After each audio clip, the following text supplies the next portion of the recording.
to Metcalf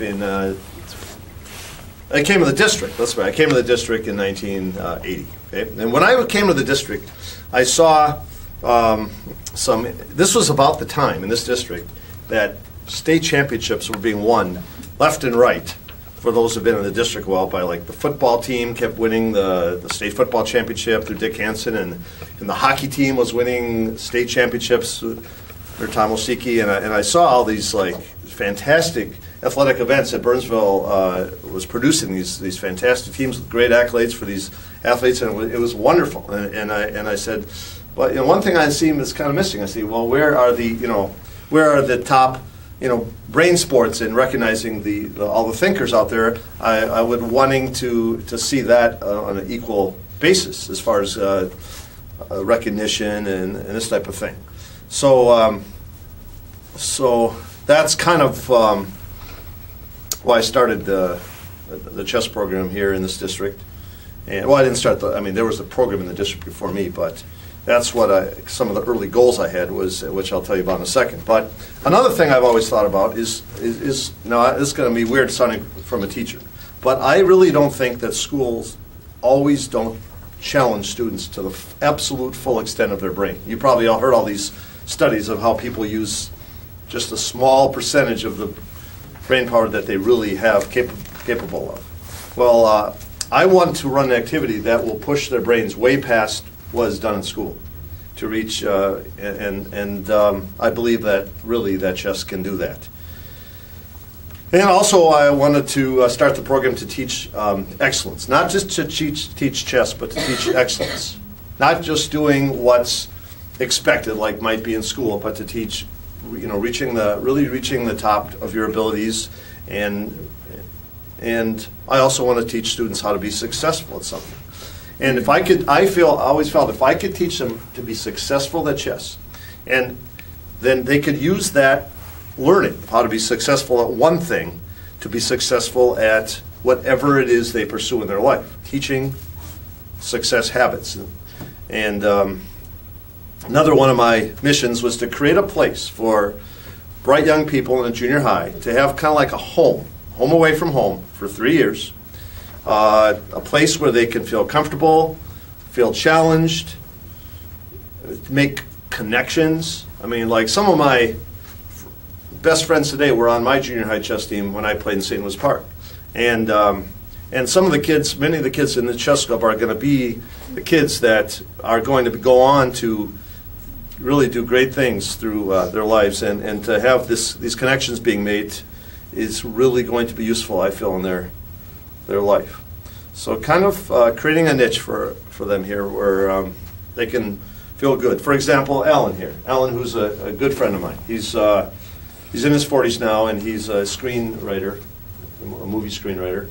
And he spent some time in Los Angeles. Now he lives in local here. But like when he was in junior high, I mean, he was in these honors math, these college math class, even though he was in junior high. You probably heard of it before. And then he would work on his math in my class during my prep, and because he didn't have a regular math class here. And he used to, like, one day I came into my room, and I, Alan, where are you? And he was in my closet, and I said, Alan, what are you doing in there? He said, Mr. Rimnick, there was a class I walked by, and like I didn't want anyone to think that I was smart, and that just really went, dug right there. Because I want a place where kids don't mind being smart and think it's cool and all be together. And so, and chess has proven in many studies, which I'll tell you some about shortly, that can allow the mind to make great strides. It's not an accident that there's been 13 Burnsville valedictorians that have come out of this program. And also not just valedictorians, but many, many lawyers, and doctors, and engineers, very successful people have come through here that, and I'm fortunate enough to be still in contact with many, many of them. But my goal in October of '83 when I took the program over here, because I used to be at Nicolet Junior High, that's when the former coach resigned, who still is a good friend of mine, John Sauter. But my goal was to make the best program in America. And I know that I'm not one to to make small goals, because I think that, really big goals really, stir the soul a lot more than just little minor ones. And so I wanted to show that some small school here in Burnsville can rise to the top, and so can my students.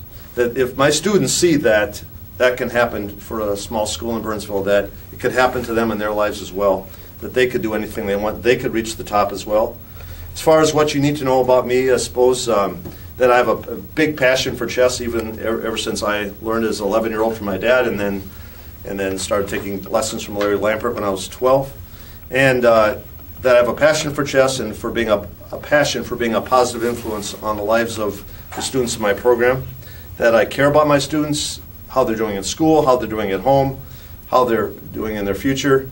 And I could be an advocate for your students here at school if you need one, as far as how they're, if you need me to talk to their teachers or talk to them about issues in school. And I truly believe that this experience for the next 3 years, for those of you who have 7th graders here, can be powerful, life-altering experience. I truly believe that.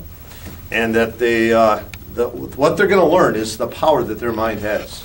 Right now, I don't think they appreciate that the greatest computer in the world is not the one sitting on their desk at home or whatever, but it's right in between their ears. And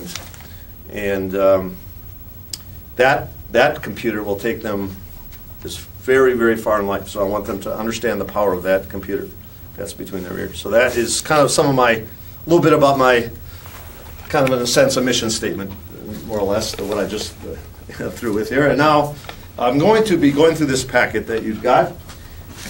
If you didn't get one, they're on this table back here. But many of the things I'll be skimming, and so I'll be talking briefly about each thing. So right now we should be on page 2.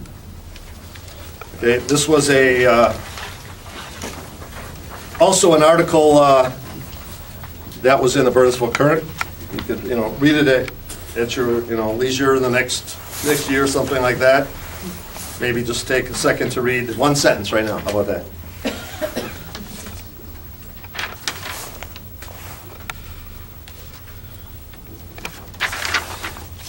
Then on page 3, I really believe that what it says at the top, chess makes kids smart. And there have been countless research studies proving that chess helps your grades, it helps your mind, helps your problem-solving abilities. And some of the pages I have in this packet illustrate those things. So for now, take 30 seconds just to read one of those little blurbs there.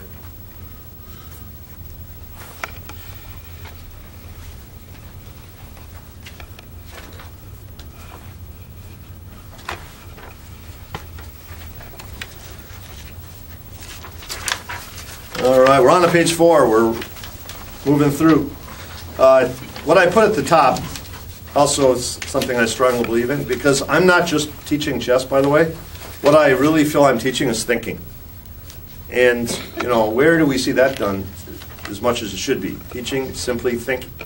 How do you think? So this by chess is not the best. This is the best tool for teaching thinking in the world, in my opinion. Not maybe, not possibly, not even could be, it is.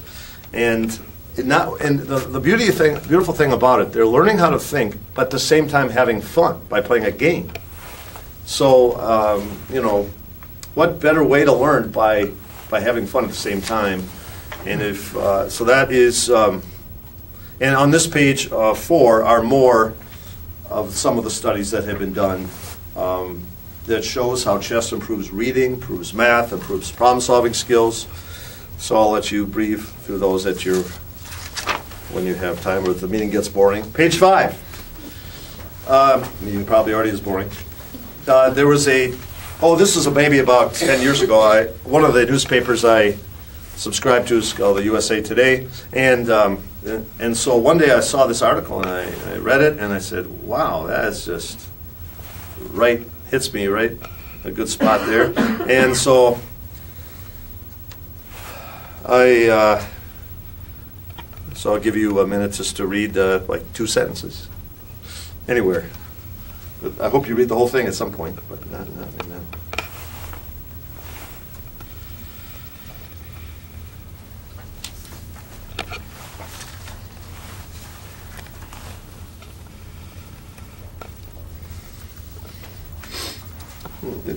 It kind of talks about having diverse things for your kids. You don't want to just have them, do physical activities, which are outstanding, of course, and I promote them, but to also be well-rounded and do things with the arts and do things with mental activities like chess. And it's really an excellent article, I thought. All right, page 6. Moving along here. Well, this is just a roster of everyone in the club. In case you ever need to like contact someone, like, hey, you're going to a tournament and you would like to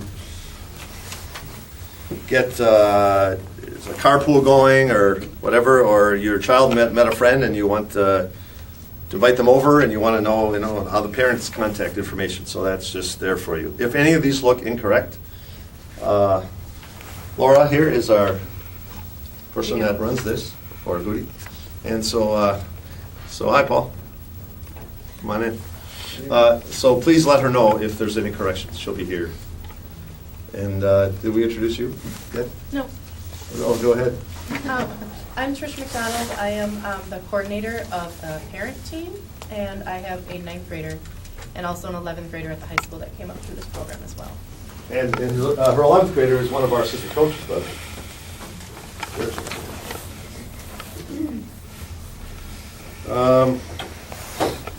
All right, very good. Then we're now up to page 7, right? Is that correct, everybody? Get through this meeting here.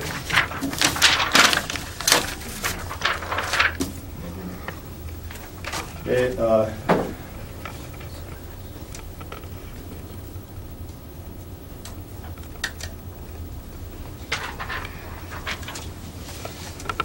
All right, I've already talked about some personal goals, some philosophy regarding other activities. I want to discuss that with you.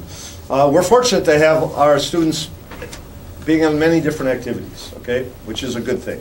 So I believe well-rounded is good, especially in junior high, to do expose your kids to lots of different things, okay, activity-wise. There's plenty of chairs here, Mr. Heinzen. I guess find one and we'll welcome you. Thank you. Good to see you. Good to see you as well. I don't forget where I was. Oh, yeah. So my main thing about this is when it comes to chess, the conflicts that may occur sometime this year, like, oh my gosh, my child has a hockey game and a chess tournament this day. There's going to be little places where the two activities conflict. And my main thing is, since this also is a kind of a travel team, it's a it's a team like any other, that when they have these conflicts, I believe that occasionally they're going to have to tell their chess coach, Mr. Ibnick, sorry, I can't come to the chess tournament, I have my soccer game. Okay, and I'll say, okay, well, thanks for telling me. And then occasionally they've got to tell their soccer coach or basketball or whatever, sorry, coach, I can't come to this game, I've got a chess tournament. So as long as they're playing it somewhat fair and not every time there's a conflict telling the chess coach, sorry, not today. That's what I'm hoping, okay? Also, the one thing about chess tournaments compared to like basketball games and all this is a chess tournament, an average one like the one this Saturday, the play starts at 9:30 and maybe ends at 3:30, okay? So, and they have these things called buys. And so like, let's say you have your child has a basketball game between 12 and 1. I'm just making this up. Well, you could just tell the tournament director, hey, I'm going to be gone from 12 to 1. Please give me a bye for that round. I'll give them a half point. But it doesn't mean that because they have a 1-hour basketball game that they have to not go to an all-day chess tournament. So you can do both as well. Okay? And as far as travel, it's one of the things, as I told you when I first started in the district, they had all these teams traveling, traveling here and traveling there. Well, I felt that chess should be in equal footing, so we do a couple travel opportunities a year, one in the summer and one in the spring, which I'll talk to you about shortly. Team building. So this is where I feel that I do some unique things that you don't see a lot of other chess coaches doing, but I feel that it's important to have these students try to become friends and become connected and bond and all this, and so we have parties that's meant to do that. Okay, big parties and little small parties as well. So, although somewhat, I'm thinking twice sometimes about my first party, and going paintballing. I'm not sure, shooting at one another is that great of a bonding experience, but they seem to like it because they do form little teams and all that. And but our next party, by the way, is January 31st. It's because I'm a big tennis player, so it's at the Lifetime Fitness. That's a date change from the flyer from the newsletter. That's at the Lifetime Fitness in Lakeville this year, and we're going to be having a tennis event and other things that night, but more about that later. Now, some things that build a champion, in case you feel that that's where your child might be headed. We have had 10 of our players become national champions, so I know a little bit about it, but you can just kind of look these over. You have to kind of, you can't get discouraged for long periods, because when you're first learning how to play, you're going to lose a lot more than you win. And some people can't stomach it, and they're gone. And if you turn those losses into learning experiences, that's one of the traits it takes. You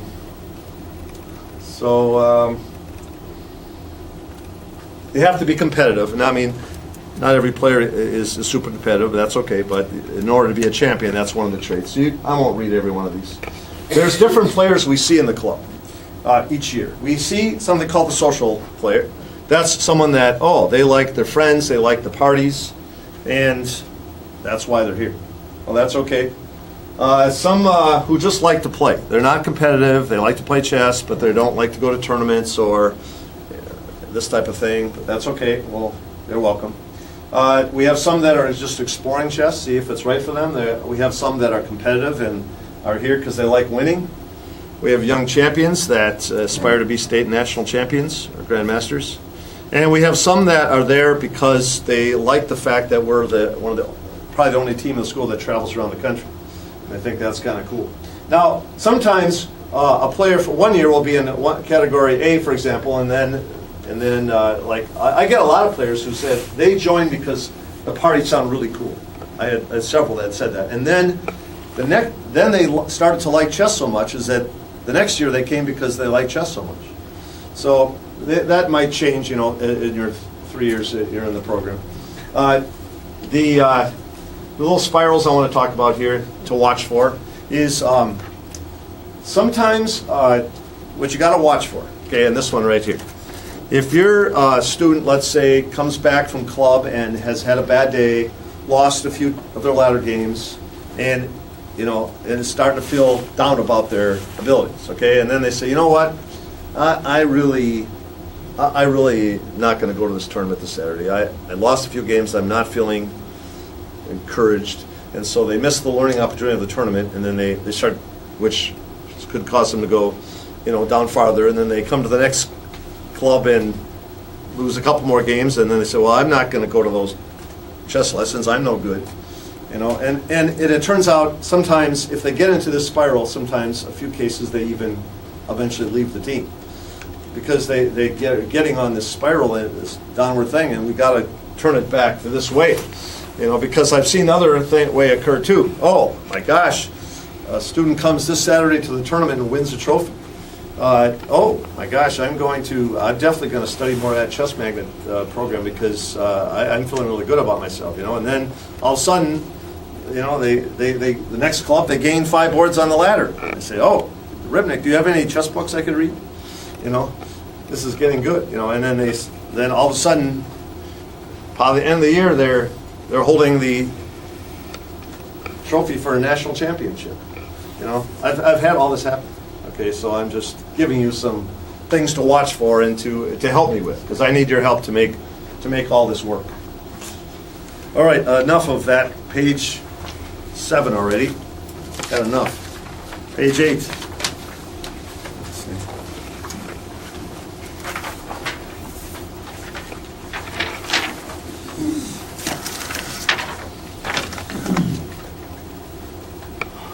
So some of the goals I have for your kids this year is one, to increase, spelling mistake right there, is to help me spell better, but is to increase their self-esteem through their chess accomplishments, which I've seen happen before.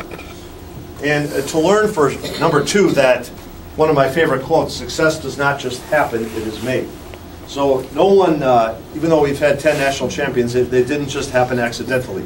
You know, like they worked their butt off and it happened because of that, not just because they showed up.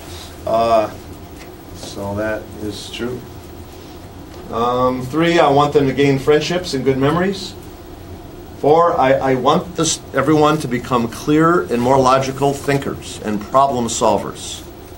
And I'm telling you, 100% they will. You know, some of my best thinking skills and problem solving skills came through chess. And now, like, when people in my circle, in my family, and my friends, you know, let's say there's a problem that is out there, some issue that's come up, they like call me and say, Brian, you know, what should I do about this? You know, and I feel I'm able to solve problems a lot better because of my years and years of chess training, honestly. And it's such a awesome thing, I tell you. They should know the responsibilities of being on a team, and of course they'll become better chess players. In love with the game. And now, as far as why teach chess to kids, well, there's a quote that one of the more famous chess players in America in history has been Benjamin Franklin, by the way, and that was, you could read that at your own will, that's one of his quotes, but I'll just highlight some of these.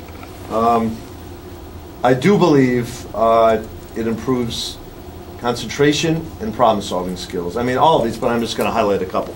We have in a few minutes, I'm going to introduce one of my former students who's now a senior in college, and I'm hoping he'll say something where chess has helped him in his studies. At least I'm praying it does it.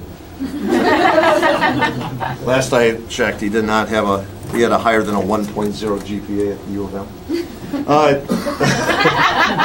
And then character development. One thing that has helped me, and I think all of you would agree that, like, for example, if you could teach one thing to your junior high students, you know, like, as a parent, and that is to think before you act, you know, because, you know, how many people in this world get in trouble because they did something without thinking first, okay? And in chess, if you do something, if you make a move without thinking, you're going to get royally toasted and roasted, okay? Very fast. And you learn that, well, if you don't like losing, you'll eventually say, well, I better think first. And some of that translates into lifetime things. I think that's a huge character development thing. And I very much believe in turning losses into learning experiences. I always tell my students, hey, when they lose a game, no, you don't. It's not like you lose. You either win or you learn. And so, let's see. Under social development, I'll say that what's cool about it is it's a lifetime activity. I'll highlight that one. That when your kids have grandchildren, that they'll probably be playing chess with their grandkids, but they may not be playing, you know, football with them or anything like that. But it's like a lifetime activity, okay? And it's played all around the world, so it's kind of cool that way. And that's enough of page 8. Woo! I know you got places to go and things to do, so let's go to page 9. How can your chess player improve? Well, be a regular attendee at club is good, because right here, we're not just a club, but we're a class. So I have written a curriculum for chess, and I try to fit it in the 2 days a week that we have. And so a lot of activities at this school, if they're in basketball or wrestling or something like that, it's 5 days a week. And I always believe that for junior high students, I didn't want to do 5 days a week. I want them to be able to do other things in their life but one thing in junior high. So I said, okay, I'm going to have it be 2. But those two, I put a lot effort into it to cram in what maybe a 5-day thing would be into 2. Okay, and so each time they miss, okay, they're missing like half a week of practice, okay, and they miss a big chunk of the curriculum that I've written. So on this one, I please encourage you for the next few years is to, there's 7 days in a week, right? And if you could possibly not schedule that dentist appointment for a Tuesday or Thursday, pick any other day, because it would really help them and help me coach them better if they could be there for those days. I know there's sometimes it just can't be done, but even one miss is pretty big hole in their background based on what we put into each of the clubs. Another big thing that they could do is go to tournaments. Tournaments are great learning experiences. That's where I do usually some of my best coaching, because I have the students write down their moves, then come back and show me, or sometimes I have other masters with me, their games. And this is where we can learn. Learning is the freshest and most powerful. But like we've had 6 tournaments so far this year, and that I've given flyers about. Some of your kids have been to most of them, and there's still few that have been to 0 out of 6. And so it's hard to coach them when they're not there. Now, I don't expect them to go to every single one. Our next one is this Saturday right here at this school. I gave all the kids flyers about it today of extras if they lost. As I said, for 3, it's to notate their games. Is big, because a notation is when they write down their moves, it's like a videotape of the game, like what Cameron's doing to me right now, videotaping me, so that I can, if they're on for example, a basketball or football team, sometimes the coaches hire people to videotape the games and then have film sessions with their team. Well, this notation is basically a film session, and this is so notation is very important. In fact, even in their challenge ladders that they're playing here at club, I keep right here in this file tons of notation paper, and I for the top 30 boards I require them to notate, but the rest of them I strongly encourage it, and then ask them to show me the game or some of the other coaches their game, especially if they lose, so they can learn why. But a lot of them don't do that, but help me encourage them for that one. 3, computer training. Well, there's more and more great computer programs out there every day. But one that I push the strongest is chessmagnet.com. Every one of our students has an account and a password and a username. The username is their first name. And if they forgot their password, I could get it to them. So the first 30 days, I gave them their account in November. They had 30 days of free trial membership to see how powerful and good that program is. Then, at that point, you have to help them renew.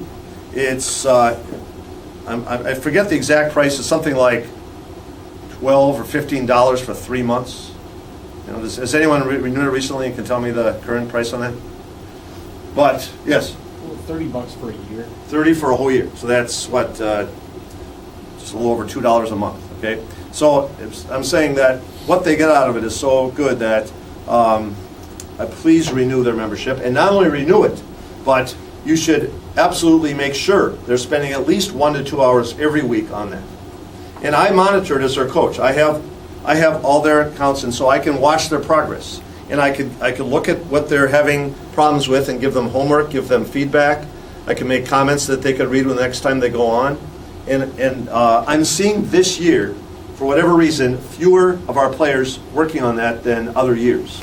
So if they're not doing at least 1 to 2 hours a week, please make it happen, I mean, obviously homework, if they have homework in school, that is going to be first. So I'm not ever trying to conflict with that.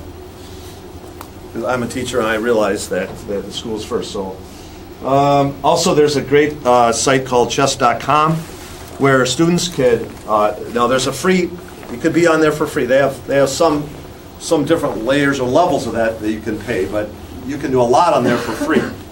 And that's cool because you can play people around the world at 24/7. And there's like thousands and thousands of people on at any given time. You can pick your time control. So anytime your kids are feeling like a chess game, and if they're starting to get too good for you, which they by the end of the year they will be, you can just get them on there. They have lessons there, they have videos, etc., all on that site, so I recommend it. Number 5, taking lessons from a chess master. Now, especially, I'd say, especially if they're in the top 50 boards, they're ready to start taking lessons from a chess master. We have one that works with me, Sima Sokolovskaya. She comes, she has a series of lessons. Hopefully all of you got a flyer at your house on these lessons, which are, well, for all of you that are parents of rookies, their first lesson is going to be the 17th at 11 a.m. right in this room, 17th of January. And they can go to 2 lessons for free just to see what they're all about. But that would be very powerful if they came to that. And if you didn't get a flyer, let me know. I got plenty of them. Also, reading chess books. You know there are more books written on chess than all other games in the world put together. It's true. I can give you recommendations if you'd like. Playing frequently. There's also some great videos on like YouTube, chess videos. One of them is put on by John Bartholomew, who's our head trainer of our club. If you just go to John Bartholomew Chess on YouTube, you'll find he puts out several videos a week, and they're very good. But there's all sorts of good ones as well. And kids can learn openings through the end game study. It's just filled with different YouTube with great stuff on chess. So that's another little thing you could do. But here's where I need your help. Okay, so I told you that we've produced 10 national champions. Right? Even like last year, we had 2 sections. 2 of our players that went to the nationals last year, they were in 2 different sections, came in first in the country. Zach Medine and Noah Helke. Well, it's like, but so what I need your help on, I need your help for this though. I can't just do it myself. And by your help, I mean, are you getting them in promoting tournaments? Are you making sure they get a couple hours a week at least on chessmagnet.com? You know, are you encouraging them to notate and helping them with some of the things on here? So we have to be partners in that if you want me to take your kids as far as they can go through chess. Things you can do with your child, so you can make it a parent and student activity together, are listed in here. There's 2 tournaments during the year called doubles tournaments where you could play with your child if you know how to play, like where you alternate moves. One of them is, well, you'll see when I put up the schedule, but I also have one just for Metcalf parents and kids. That'll be in March. And then there's one for anyone in the Twin Cities, and that's coming up later this year on a Saturday. By the way, at any point today, if you feel like you like a question or like clarification, this is not that formal of a setting that you can please just burst in then I have my parent group here that's going to be bursting in when I screw up and say something wrong or should be clarifying more about some things as well, right? All right, and probably in about 5 or 6 minutes I'll let some of our guest speakers on so that I can rest my voice, I guess. Goodbye, page 9. Page 10. Some different facets of our program. One is called rookie training. So this has been going on since pretty heavily, mostly from October 8th when we started.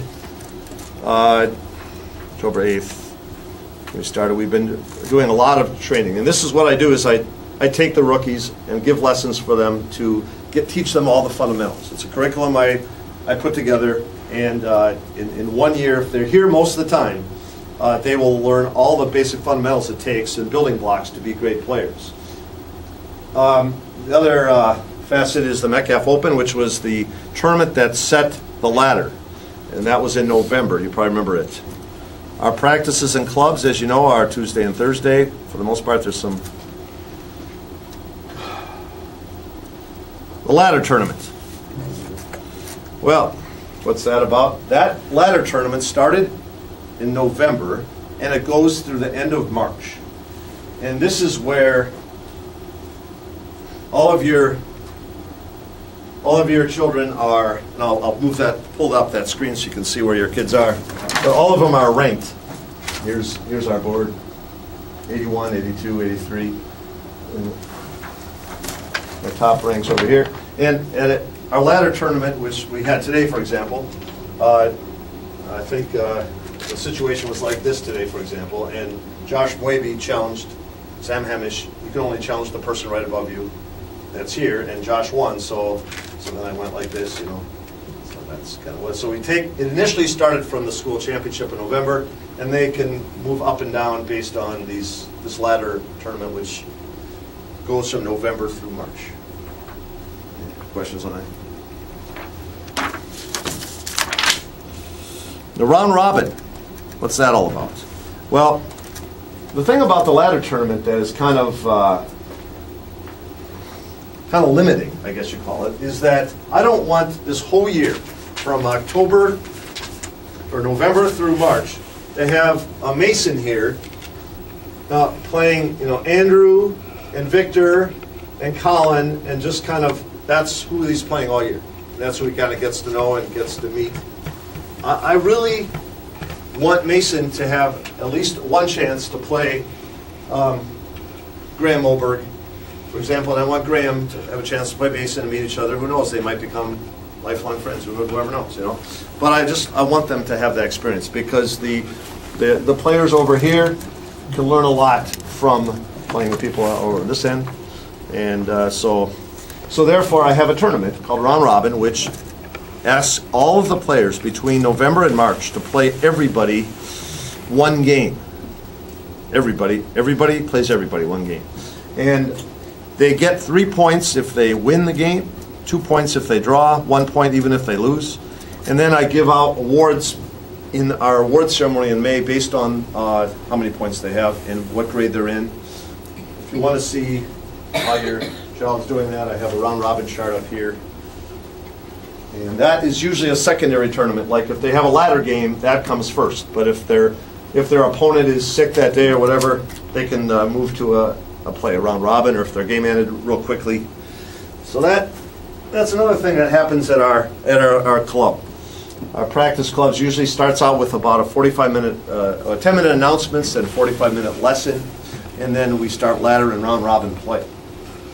Open chess. Let me explain that briefly. So I had these students come to me in my first few years here who were really loving chess. They say, Mr. Ribnick, this 2 days a week thing, come on, give me a break. Can't we go all week, 5 days a week? I mean, this is so fun. And I said, well, in my day job, I'm a math teacher, and I have some students that need to come after for help, and this and that. I have other things I've got to accomplish. And plus, I don't want to burn my players out by having them coming 5 days a week and have them get chessed out. So I try to reach a compromise, and the compromise is, okay, here's what I'll do. I'll have a third day most every week. It's called open chess. It's optional. And we usually do a lot of fun things, fun tournaments. Sometimes I'll have some snacks there, etc. And so that's what open chess is all about. I do ask anyone who wants to travel to go to just at least a minimum of one open chess all year. And they're usually almost every week. Then Minnesota Junior High Chess League. Okay, well, this league has been in existence for 41 years. And junior high, it's open to anyone grade 9th and under. And we have entered for every one of those years. 41 years. Metcalf has entered teams in that league, and it's a regular competition where we play other teams. Okay, and should probably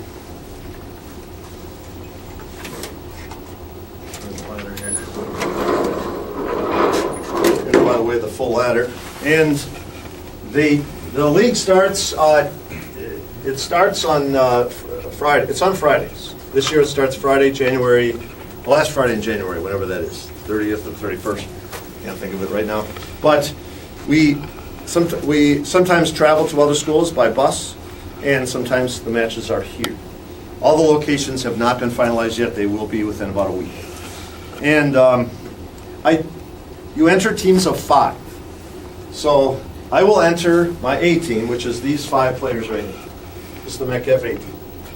And this could change again each week, but who's on it, because they're doing the ladder tournament. I'm going to enter the A, B, and C team in the league this year.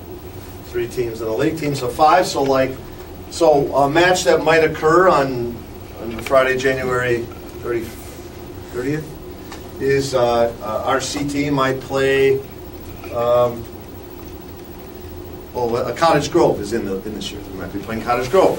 And when we play Cottage Grove, our top player, here, our top player on the C team will play their top player. Victor will play their second player. Mason will play the third, etc. And they play 1 game. And then the scores could be like 3-2 or 4-1 or 5-0. And so we'll play this for 4 Fridays. Then we'll take the top. This year will be the top either 2 or 3 teams from the division. We'll move along to the playoffs, which will be in March. And they'll play the champions from the other divisions in the playoffs. Also, because I want more players to get the chance to play kids from other schools, I will invite always the top 25 players to our matches. And partly because sometimes, almost always, without a fault, someone in the top 15, which are called our starters, will be absent for whatever reason. So when they're absent, then this player, I call this player our super sub. In this case, right now it's Tyler McDonald. He'd be our starter almost every time because someone up here will probably be gone. Then what we do with, so usually probably 3 of these, 2 or 3 will be starting. And then what the other ones do is they play scrimmage matches against the other teams because the other teams bring extra players as well. And we have little scrimmage matches that go on as well. League players, if they win about over 80% of their games, will win a trophy, and they also can promote their team to the playoffs where they could win the championship of the league. Metcalf did win the league in 2014. And then you'll be informed in advance of where the matches are. We'll usually be there. We usually leave here about, when we travel, around 2:45 or 3, or 35. We probably will get back here about 6, okay? And then students could call for a ride, or they could call, now that they have their cell phones, they could probably call as they're on the bus, or you can pick them up from the location we're at as well. You're welcome to come to those, but I can't promise you that it's going to be as riveting and fun as sitting and watching your child in a basketball game or anything like this, you know? You can't cheer or anything like this, you know? You can't say, "Go, Braden, go." You know, "Get that on." It doesn't work. They don't like that. You'll be kicked out. So, but you're welcome to come. We're not like, let's see. Oh, I should probably.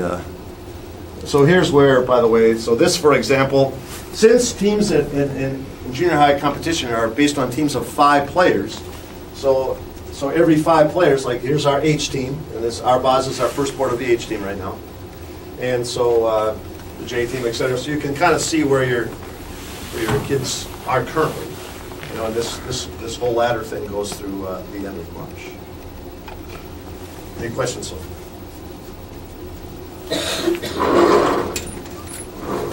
And I'll tell you today, even today, all the dates for the league play, all of them.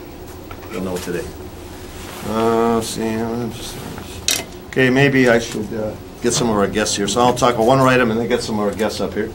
They have places to go to, right there. Things to study. Free, actually. I don't know. I heard you cost a lot. We have an organization that's been around since the late '60s called the School Chess Association, whose main function is to promote kids in chess. And it's one of the reasons Minnesota has created so many national champions from this small state. A number of national championship teams have been created. And I give this organization a lot of credit for that.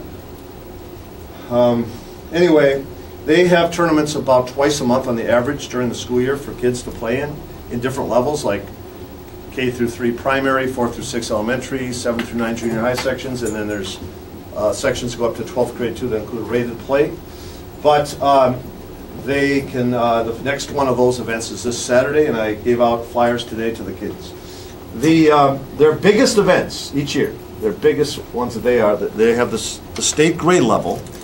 Their biggest events as far as our players are concerned. And that, I believe that's February 21st. I'll show you when we get to the schedule. That's where they give awards for the top 7th grader in Minnesota, the top 7th grade team, 8th grade, the top, et cetera, 9th grade. And then one of their biggest events they put on as far as the junior high population is called the Twin Cities Junior High Championships. And that will be in March. I'll get you the date on that. It's on one of the pages of the packet. March 7th? Okay, so anyway, that one will be here. That one will be at Metcalf.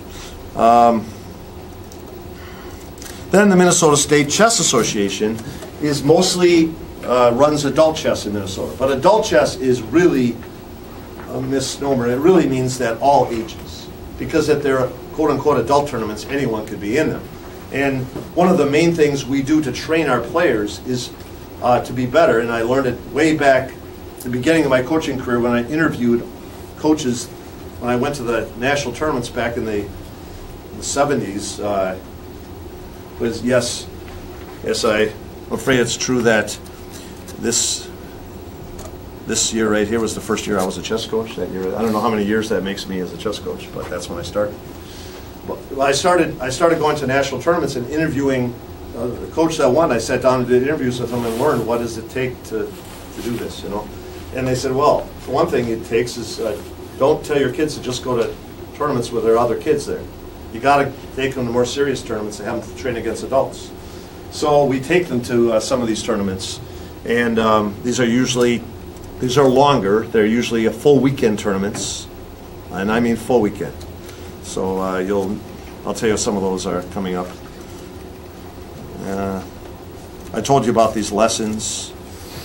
All right, that's probably postseason events. The Twin Cities Junior High is one of those that I told you about over here. It's called a postseason event. The league playoffs this year are March 21st, but that's only for those teams that qualify. So I can't say for sure whether Metcalf will be there or not. The state tournament, which is March 28th and 29th.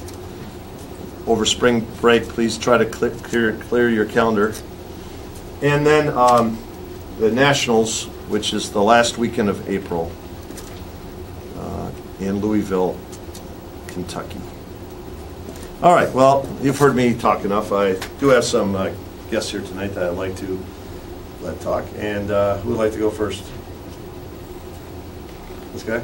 Well, let me introduce my friend Zach here. Zach was a 3-year member of our club, and in his 9th grade year, he was co-captain of the team along with Anna Ray Shunk, for anyone that knew her or knows her.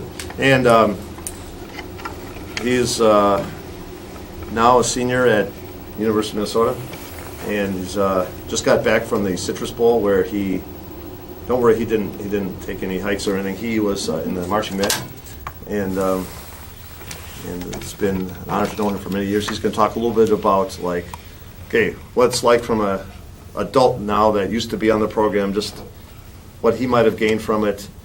Because I could say all the stuff I want, but this is a true living example of someone that came through it. Thank you. Go ahead. I'll show you. Ripnick changed his board. This is the highest I ever got. It's board 2. We had this kid named Alex Powell who was just basically unbeatable. And I really wanted that spot, but I never got it. So just to introduce myself, my name is Zach, as he said. I'm a senior at the University of Minnesota, Twin Cities. I came here to speak last year as well. And I just wanted to talk to you a bit about the benefits of chess, at least from my experience. I'm going to start by highlighting a couple more practical aspects of it. But first I want to address kind of a myth that exists about all extracurricular activities. I don't know where this came about, but a lot of people seem to think that if you do an extracurricular activity like chess, your grades will somehow suffer from that you won't have enough time to study or focus on your classes, which is not true at all.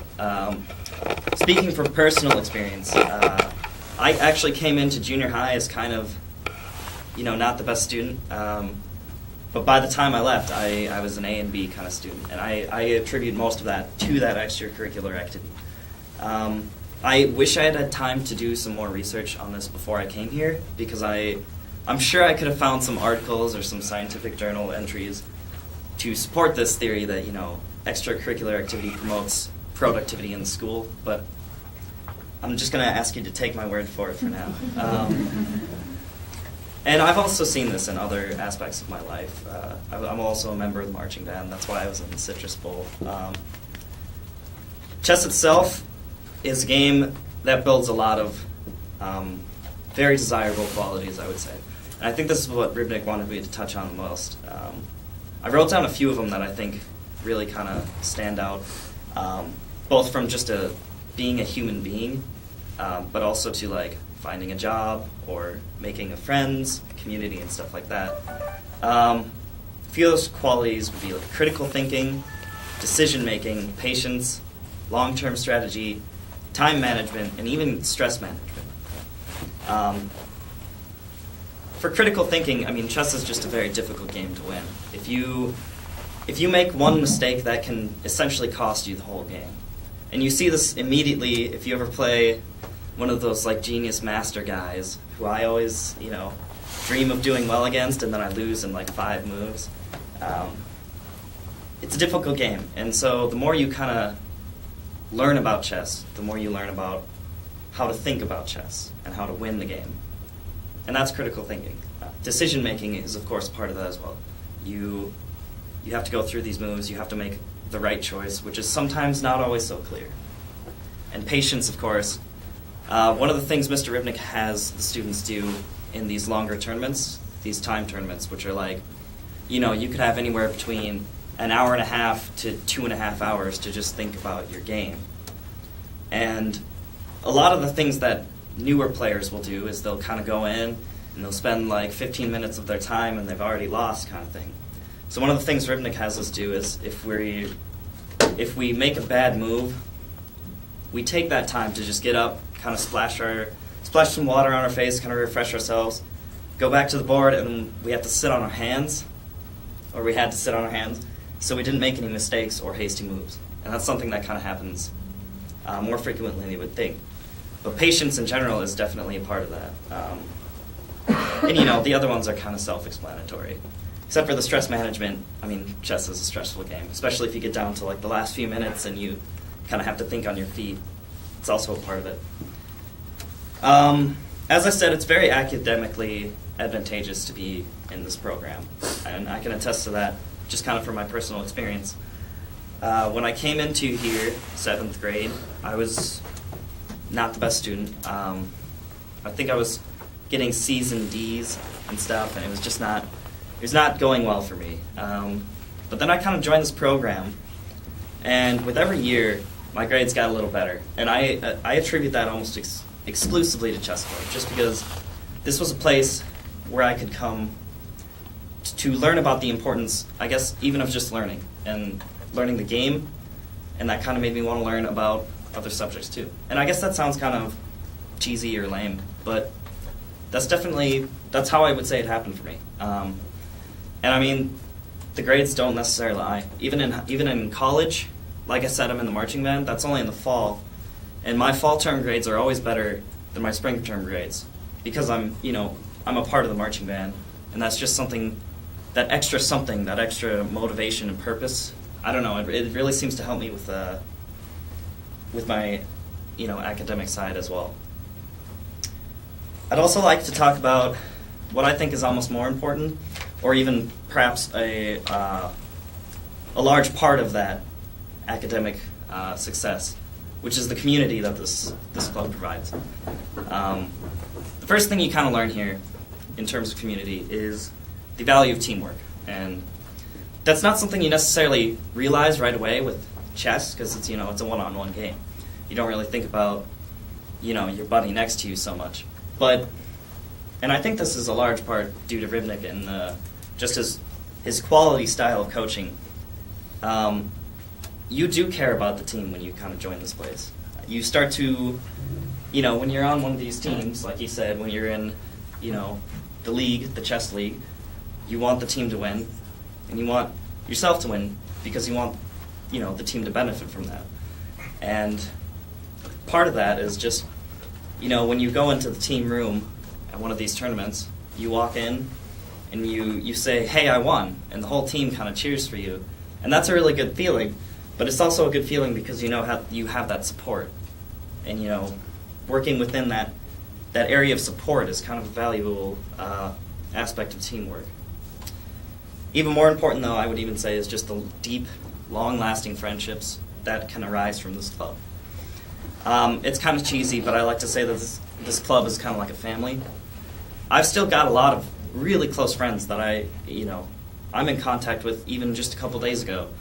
Some of them are chemical engineers, some of them are English majors, some of them are accounting majors, But one thing we all have in common is that we have this chess club.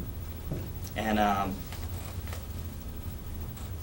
I guess one of the moments in my life that really kind of stood out to me in terms of how family like this chess club can be was when we had that unfortunate time in the fall where we learned of the loss of Anna Ray.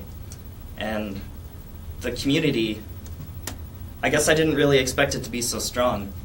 But the chess club, current, and even, from my years, we were all there kind of to support each other. And that was pretty significant. But additionally, kind of like a more practical side of that is that you get to make these connections, which are pretty valuable. I'm talking to people who were a couple years ahead of me, talking to them about the job market, talking about making connections, what they're doing, how they got there. And just practically speaking, that's been really valuable to me. And I do this in other areas of my life as well, but chess is definitely one of them. One of the things I like to think about this chess club as it's a place for clever minds to be clever and to be safe. So, if your child has an interest in chess, I can already assure you that they're a clever mind, just because this is one of those games that people like to play. And I guess that kind of stood out for me, especially because I just wasn't super popular back in grade school. And this was a place where I could come to be safe and to have fun and to kind of just be myself. And that was really valuable to me. And that helped me to build these community skills so that I could be a part of other communities and that I could benefit from that. And you just kind of learn a lot about stuff like that, about community, about life from here. And then I just want to talk a little bit about Mr. Ribnick and then maybe take a couple questions. Mr. Ribnick I want to talk to about specifically because he's just he's been a remarkable influence in my life. That quote that I kind of took earlier where I said, this is a place where clever minds can be clever, is actually something I heard my mom say about Mr. Ribnick when he was kind of selling the program to them. She said that he had said he wants this to be a program where it's safe for clever minds to be safe. And I think that's very true to his character. He wants this to be a place where you can come to have fun and to be yourself and not necessarily be picked on. And it's kind of something you think about a lot with chess. It's like the stereotype of, the nerdy kids play chess or whatever. But that's not at all how it happens. You don't get shoved into lockers or anything like that. And as far as Mr. Ribnick goes, this is going to get a little bit sappy, but I can't say enough about this guy. He's like a second father to me almost. And he's always been there throughout my life, always, and he's always been supportive, and he's always been willing to help, and it's crazy just how much this guy does for the students here and for the program. I can't say enough about it. And, in a time in my life where I just wasn't really succeeding, like I said, and not just academically, but in all areas of my life, all I really needed was for someone to just kind of say that they believed in me. And for me, that person was Mr. Ribnick. So I guess I wanted to say thanks for that. Thank you. And then I can take a couple questions if you guys want. Please, let's go. Do you come and talk to the students, the chess players? I have not, but if Mr. Ribnick would like me to, I certainly could. I would think that would be I mean, I love listening to you. Thank you. And I think the students or the chess players would really, because sometimes it's always in the here and now and present, but if the kid can see where they can go. I mean, what instrument do you play? Did you play in that, or do you play? I play alto saxophone, marching. I mean, that's just amazing. Yeah, marching band has also been an amazing experience. But I mean, you've taken from going from a quiet, low-grade kid to, you went to the Citrus Bowl, you've applied chess in every part of your life, or it's effective. I mean, you'd be a great inspiration to the chess club, just coming and talking with the kids. Might have another gig for you, You're kind Zach. of their peer. You're more on their peer level, whereas parents, we can say all we want to the kids.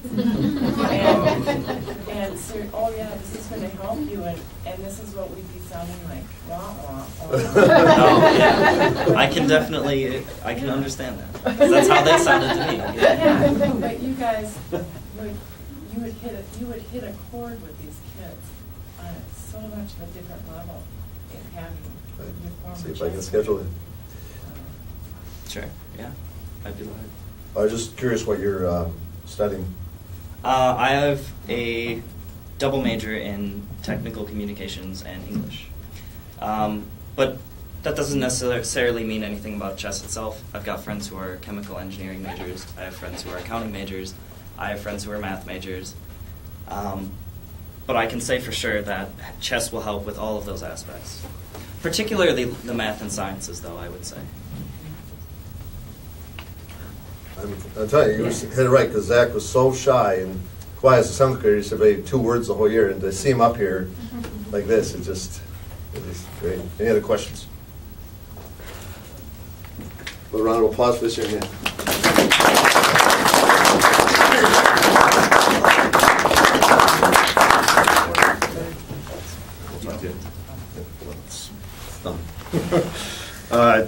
We have another guest speaker here, and Paul Robinson spoke also last year, and he's going to talk to you from a perspective of, you just heard from a perspective as a player in the program. How about a parent who's been through 3 years of his son being in the program, for 3 full years now, playing chess at Burnsville. So, Paul Robinson. So when he started speaking, I remembered from last year that I should have gone before him, because that's kind of tough act to follow. I'm not going to repeat a lot of things that he said, but I just want to go through my experience when my son went through the chess program here at Metcalf. Again, my name is Paul Robinson. My son is Spencer Robinson, not to be confused with Blake Robinson, who is actually his best friend. Spencer came to me when he started at Metcalf, and he said, I want to join the chess team. And I've never told Spencer no. I've always wanted him to do as much as possible to explore everything that he could do,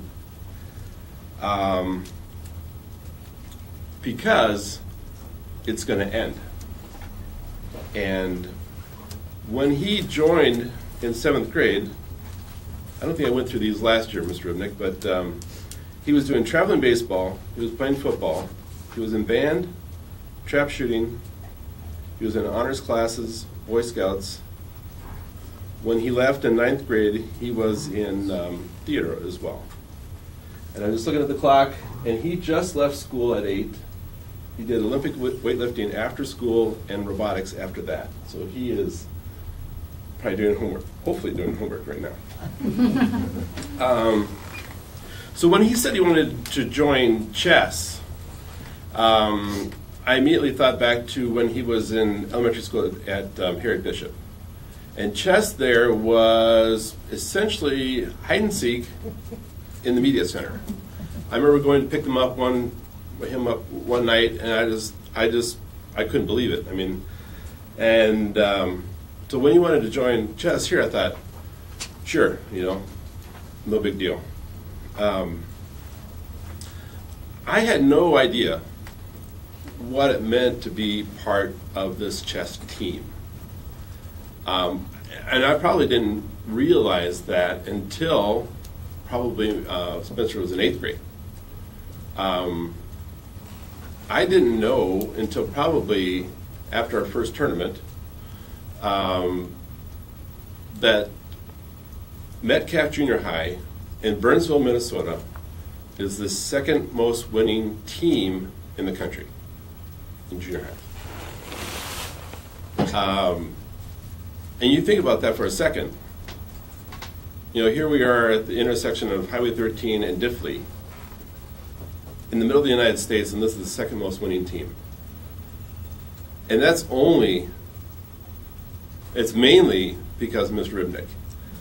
And as I was pulling him out of my driveway this afternoon to come here, I was thinking, there are very few people I would come out on a night like tonight, but I would do it for Mr. Ribnick. So Spencer joined, and I had no expectations at all. I thought, great, make a couple friends. It's another activity that he's going to be part of. Cool. 6 months after he started, we did the classes with SEMA. Spencer was pretty religious as far as sticking with it, coming twice a week, doing everything that's outlined in his packet. 6 months after he started, we were at a tournament at the Crown Plaza in St. Paul, and he had just got done with a match, and they were set up to play this International Grandmaster. I don't know if you remember that or not. And what that means is there's this big U-shaped table, and on the outside are all these kids, and they've got all their boards, and this International Grandmaster plays them all, in a circuit fashion. And I mean, there must have been, 15 or 20 kids playing this guy. Well, Spencer, out of all these guys, was one of 2 players to tie this guy in 6 months of playing. Then I started to really realize what we had here. And a few months later, he said that he qualified to go to San Diego, and we've been running ever since. I didn't know anything about chess. All I knew is that there was a board. It had black and red squares, and the players had little discs, and then you jump each other, and then you get to the end, and then you get a king, and you can move it around. That's all I knew about chess. And so, to watch his development in chess, he was light years. He really, really took on to it. And that's because of this environment. It's because of the classes. It's about the support. It's about so much stuff. So when I was sitting here, and he was in 7th grade, Anna Ray was standing right here, and she was talking about joining chess in January. And I sat back there and I was thinking, we've been playing since October. I don't understand what you mean. And I probably didn't get it for probably a couple of years, where she was saying, don't just be part of the team, but join. Immerse yourself in this, because it's all good. It is a safe nerd environment. It is a great way for people to make friends. It's all good. It is all good. And the kids learn so much. Spencer has, on top of everything that I've read off that he does, he's got 3 honors classes right now. He's got almost a 4.0. His thinking and all I mean, it's really been impacted by chess and being able to prioritize and think things through. It's been pretty powerful. I mean, and that's. So I was going to say that when I was back to listening to the following the packet here, probably the most important things are on page 11 on how you can help out the team. Because the last thing you want Mr. Ribnick to do is this stuff. So if you can help Tricia fill these spots, take all of the club stuff away from Mr. Ribnick, take away the trip planning and all that kind of stuff, and have him concentrate with the players, that's huge.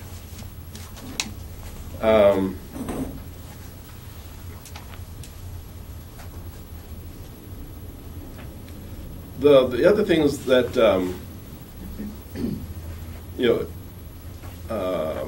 like was said before, this is it's a nerd-free zone or friendly zone, but there's so much more that goes along. I mean, some of these pool parties, tennis parties, paintball. It develops this community with the kids. One of the main things that I think that I understood going through the program was that if you're excited about your son or daughter in this program, they will be excited about being in this program. If you don't care, they're probably not going to care either. So you kind of need, and as parents we know that if you say, you really need to do this, well then they're not going to do it. So you've got to kind of figure out a way to encourage them to do chess magnet. And it's kind of fun. I mean, I don't know anything about chess still. But to watch him play other same level players from around the world, it's pretty amazing. So that's wherever you can to be. If you're volunteering at the tournaments and you're helping out and you're getting involved and your son or daughter can see how important it is, then they'll take on it also. One thing as I finish up here, I was saying that when my son joined scouting when he was probably 5 years old, the person who was giving us the introduction was giving us this presentation. It's called the Addy Machine presentation, Addy Machine tape presentation. And for those of you who haven't been around, Addy Machine tape is a long, thin strip of paper that used to have, used to have it on an Addy machine. The whole point of this exercise was this woman stood up there and said, she had a piece of Addy Machine tape out, and she goes, "This is your life." And then she tears a third of it off and says, "That part is gone." And then she puts that piece down. And then she picks up another piece and says, "This is your son or daughter. This is their life." And she tears away the part from when you pass on and you're no longer going to be there with them, which is a good chunk. And you watch that fall to the floor. And so the point is that you're watching these pieces of paper dwindle down, to the size of a Post-it note. And she holds this up and says, "This is how much time you guys have got with your kids. Make the most of it, because it's going to end." And I'm seeing that with Spencer right now. Junior high was the last hurrah. It really was. Now he's got friends over. He's going to be driving, and that's it. Our influence is gone.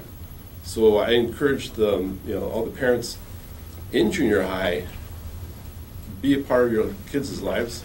Show them that this is important, and they'll respond accordingly. And that's all I have. Any questions?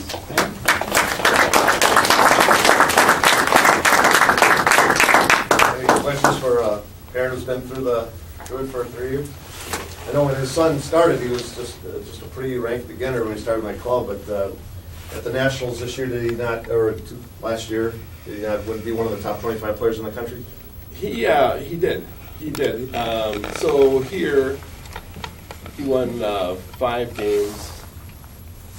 And he went on to be ranked, I think, 18th. Okay. 18th in the nation at 1250 and under for junior high. So that was pretty cool. What grade is he in? He's in 10th grade right now. Oh, thank you.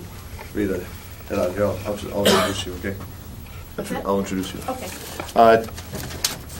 Another one of our speakers has to leave, so I want to, it's not the normal order where this comes in, but we're on. One thing to be a successful youth program, as you might realize, you need a caring, committed parents.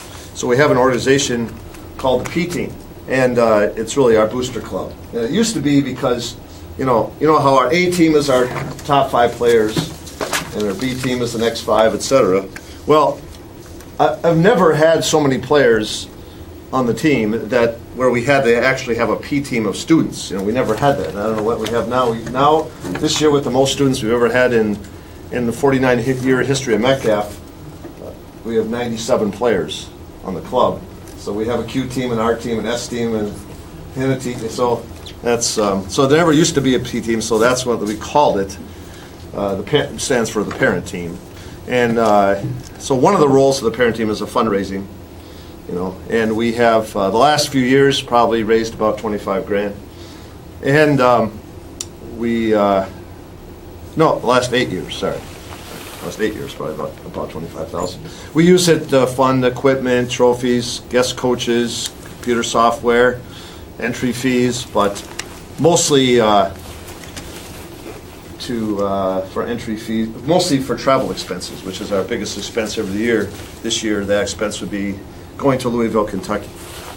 Okay, and so the person that's the coordinator of the P team for the last three years has been Trish McDonald, and she wants to talk to you next about participating in the P team. So thank you, Trish. Some lights on for you. If I can see it, don't fall down. We just flip that projector off. That's a jump. I'm short. Thank you, the 1970s projector. Can do really fun things on that. Excuse me, my name is Trish McDonald, and as he said, I am the P team coordinator, and this is my 5th and actually my last year. I have a freshman who is heading out, and I have a current junior that also came up through the program. I'll give you a job description and talk about that kind of stuff, then I'll tell you a little bit about my kids, because it's kind of cool. I am the chair, so that coordinator, that kind of means that I am responsible for handling all the funds that kind of come in and out of the program. Whenever we have a fundraiser, that all comes back through me. It funnels, I deposit it into the bank. We have opportunities for your children to earn money towards an individual account that they can carry over and use towards the nationals. We have some fundraisers that run that way. Our concessions that we run, 5, 6 of them a year. Usually that's a general fund kind of thing, but we've done Cub Foods bagging, we've done Culver's nights, a couple other things, silent auctions, spaghetti dinners, where when your child participates by selling tickets or selling an item, that money goes back into an account for them. So I kind of manage and work with the fundraising coordinator on all of that kind of stuff. So we are looking for a person to take that over. And we were kind of hoping that somebody could shadow me for the last few